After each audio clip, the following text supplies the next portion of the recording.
7 years in the educational field, where she was a teacher, facilitator, coach, and educational consultant. She is a 2014 graduate of Fellowships of the Spirit's School of Healing and Prophecy and was ordained at that time. She continues to serve as a volunteer and mentor, and Kristy most recently became ordained minister of the Church of the Living Spirit. Yay! You can always add all that. So she spends her summers in Lilydale, where she leads morning meditation, coordinates workshops, and serves at the 2:30 service. For more than 10 years, she has regularly served in the Healing Temple. Kristy lives in Erie, Pennsylvania. She volunteers and is currently on the board of Community Shelter Services, a shelter dedicated to providing housing, health, and hope for the homeless. Yay. Again, we can applaud. Yeah, I love this audience participation. Oh, Kristy is an avid reader, a student, and lifelong learner. She also enjoys traveling, especially on spiritual trips. And I can personally say, anywhere you are in the summer, you always find Kristy. So she is always willing to lend a hand. She's always got a beautiful smile on her face, and I've never known her to be anything but kind and gracious in all my interactions with her. So it is my pleasure now to turn over the mic to Kristy Garvin.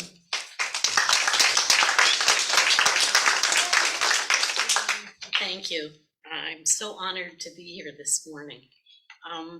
When I came in this morning, Margaret, of course, said, "What song do you want to sing?" And I said, "I don't care, whatever you want." And she said, "What's your topic?" And I said, "Well, harvest and gardening." And she said, "How about bringing in the sheaves?" And I said, "Okay, fine." Because I know the chorus anyhow. So I must admit, Margaret, I was a little surprised this morning with the first part of it that fit right into my topic today. So thank you for that. And thank you, Chris, for the lovely introduction. I'm so happy to be a newly ordained minister here at the Church of the Living Spirit, and give you my word that I'll do whatever I can to support the church here. So my topic this week is harvest and gardening, which of course you can't have one without the other. And as we just come off of harvest season, it seemed like a good idea. And then, of course, we have Thanksgiving coming this month that gives us an opportunity to thank everybody. So I've mentioned before, I have this squiggle mind, and it doesn't go from A to B. It goes C, D, E, and back to B. Who knows? So I hope you'll bear with me today as we go through this. So I think it was Stephen Covey, the author of 7 Habits of Highly Effective People, who said, to begin with the end in mind. And so that's what I'm going to do today. So in that context, what does harvest look like? I think it looks like a well-lived life. I think that's what we're all endeavoring to do, is to live a meaningful life. And we often hear that expression, but don't necessarily have the same idea of what it means. So I looked at lots of different definitions, and I found this one from Robert Louis Stevenson. And it's interesting, when I found it, then when I was looking at other things, I saw one from Emerson that was very close. So I don't know who it came from, but here it is, because I like the description. A man is a success who has lived well, laughed often, and loved much, who has gained the respect of intelligent men and the love of children, who has filled his niche and accomplished his task, who leaves the world better than he found it, whether by an improved copy, a perfect poem, or a rescued soul, who never lacked appreciation of earth's beauty or failed to express it, who looked for the best in others and gave the best he had. I think would be hard-pressed to find a better definition than that. But we know that this well-lived life doesn't just happen. It's intentional. It's a conscious choice that we make every day. Karen Armstrong says that we either live with intention or we exist by default. I don't know about you, but I choose to live with intention, as I would imagine most of you here do as well. It's a choice I make daily, sometimes minute by minute. Unlike the farmer, I don't have to wait for the right season. Every day is a new opportunity for me to plan for the harvest. We're all familiar with the Bible proverb that says we reap what we sow. So let's look at it from the viewpoint of the farmer preparing for a bumper crop at harvest. The first step is preparing the soil. Thought about this morning on my way. I drove from my home in Erie this morning, and there are a lot of fields that are laying there waiting for next year that look barren, but of course we know that they're not. Just like the farmer, we need fertile soil to plant our seeds. Soil is a beautiful and valuable gift from God.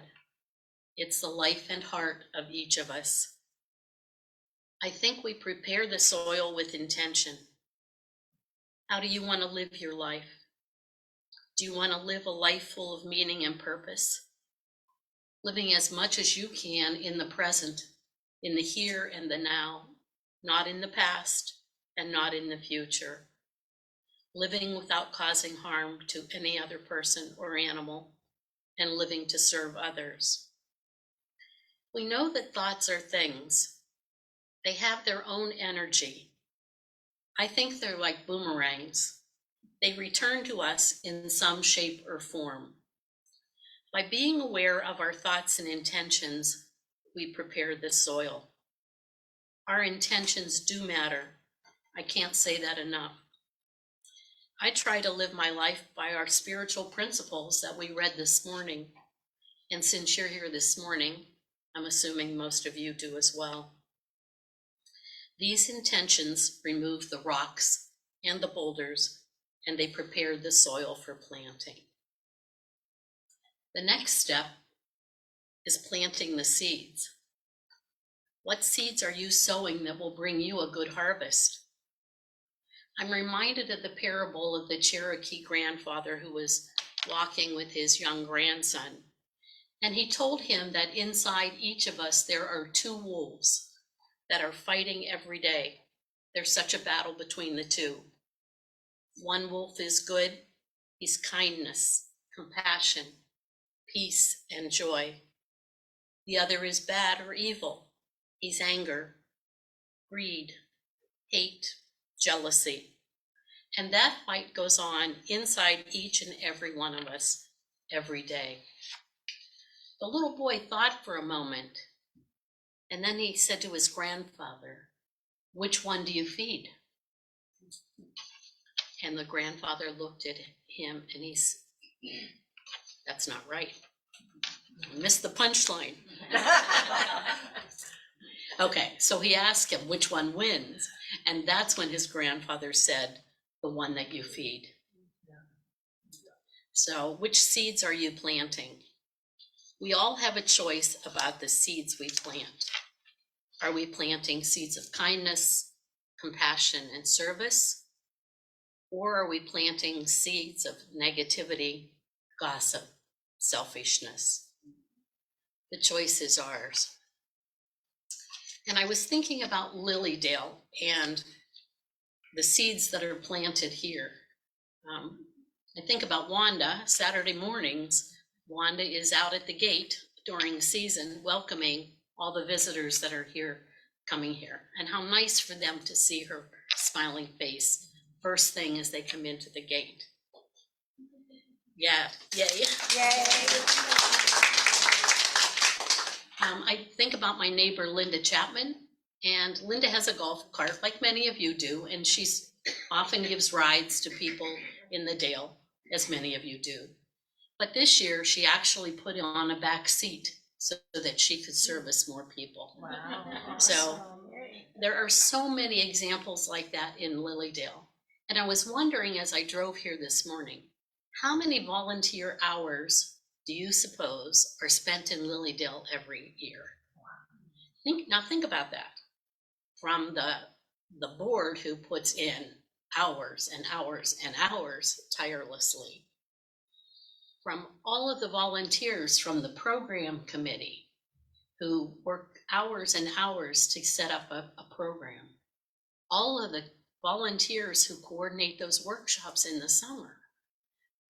The people who do the 2:30 service, the ushers, the speakers, the mediums. I mean, the list goes on and on. The healers in the healing temple. How many volunteer hours? Barbara Sanson, who, as we know, has been there for more than 25 years.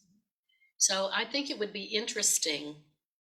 I don't know where we would get that number on how many hours have been volunteered here in Lilydale, but I think we're planting lots of seeds here in Lilydale. And people do it all the time. So think about the seeds that you're planting. And we also know that not all seeds are ready for germination. Some seeds lie dormant for years, decades, centuries even. But no matter how long the seed is dormant, it still holds life inside. And you never know when you plant a seed, if it's going to grow immediately or if it's going to lie dormant. And I had a good lesson when I was still in high school. When I was in about 6th grade, I got a call from my grandfather. And he was a janitor in one of the elementary schools in Punxsutawney. At that time, I think there were 10 of them. And he told me that our class was going to get a new girl. She was coming in that week. And would I be nice to her? So, yeah, okay, no big deal. And so I welcomed her and introduced myself and that kind of thing. Nothing important. So I didn't really give it much of a thought. 6 years later, when we graduated, she signed my yearbook. I don't know if they still do that, but they did when I was in high school. And in there, she thanked me for welcoming her that first day to a new school. Who would have thought? So you don't know where those seeds are going to grow or how long they're going to be dormant. But no matter how long the seed is dormant, we know that it still holds life inside. So do you. Divinity is within you. You carry the seeds of creativity, faith, wisdom, love, and greatness, to just name a few. That divinity is within each and every one of us, no exceptions. But for some, the seeds lay dormant, waiting to be planted, awaiting the right conditions for sprouting. We also know that plants rely on the sun as an energy source to produce the nutrients they need. For me, the sun represents my connection to Source, or God, or divine intelligence, or as we say here, the God of your own understanding. Daily spiritual practices like prayer, reading, studying sacred text, attending workshops, they're all like recharging our batteries. Our connection to Source comes alive. I believe that meditation is one of the most important practices that can help us gain greater access to the divine and strengthen that connection to our Source. Plants also need to be watered. Teresa of Avila says that prayers water what God has planted in us. Fortunately, unlike the farmer, I don't have to worry about a drought. That is another story for another day. But I think there are lots of ways that we can water our garden. The first way I think of is forgiveness. Forgiveness for ourselves and then for others. Sometimes we're our own worst enemies. Self-forgiveness is simply the acceptance of our own imperfections. Little self-disclosure, I'm not perfect. And you know what? Neither are you. I'm a work in progress, and I make mistakes, and I have regrets, but I'm doing the best I can. I try to be gentle with myself. It's a process that brings renewal and rebirth. I like this version of the Serenity Prayer by Eleanor Brown.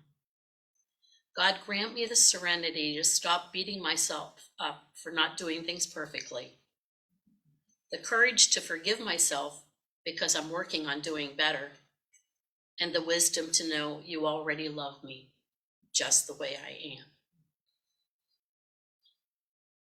Forgiveness of others is really a gift that we give ourselves. It allows us to let go of the anger, resentment, and pain. And perhaps more importantly, it allows us to move forward. Without forgiveness, we're stuck in the past. And often that's an uncomfortable, painful place to be. I encourage you to free yourself.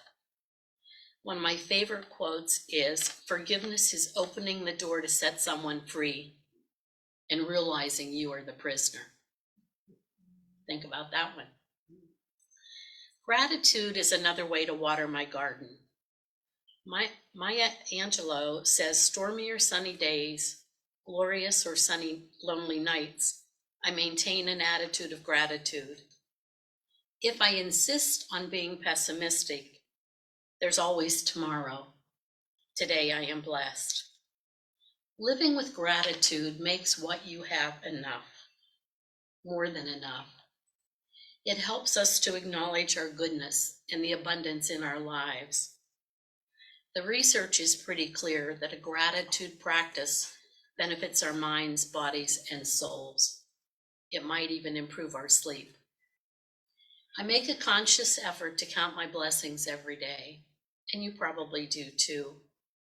But not just the big things like my health, my friends and family, but the little things too. A friendly smile of a stranger, the man from Wegmans who helped me get those cases of water into the trunk of my car, a glorious tree dressed in red and yellow, although most of those are on the ground now, the laughter of a young child. If you look for things to be grateful for, you'll never be disappointed. The more grateful you are, the more beauty you see, and by noticing what's good, loving, and kind, you'll receive more blessings and gifts. I also need to weed my garden. If I'm not careful, the weeds will take over. The weeds represent fear, anger, lying, regret, gossip, selfishness, and judgment, among many others. They're just a sampling of many negative qualities and emotions that threaten to take over our gardens. My weeds may be different from yours, but we all have them. As I see it, there are different kinds of weeds. The first type of weed is the one you can pluck right out of the ground with very little effort. It's easy to remove. Maybe I've unintentionally hurt someone's feelings by saying something. All I have to do when I recognize it is admit it and say I'm sorry. But some weeds are much harder to remove. It may seem like we've been pulling at them forever, but their roots are deep and hard to pull up. For me personally, I struggle with being judgmental. It's way too easy for me to make judgments, snap judgments. That probably comes from my own insecurities. But I have improved, and as I've said before, I'm a work in progress. I know that I make fewer knee-jerk judgments, and I catch myself much sooner. I extend some grace to myself. So in conclusion, if we're living with intention, plant the right seeds at the right time, and water and weed our garden, we will reap what we sow, a fruitful harvest of a life well lived. Galatians 5:22 and 23 says, "The fruit of the Spirit is love, joy, peace, patience, kindness, faithfulness, gentleness, and self-control." So I ask you, how does your garden grow? Thank you.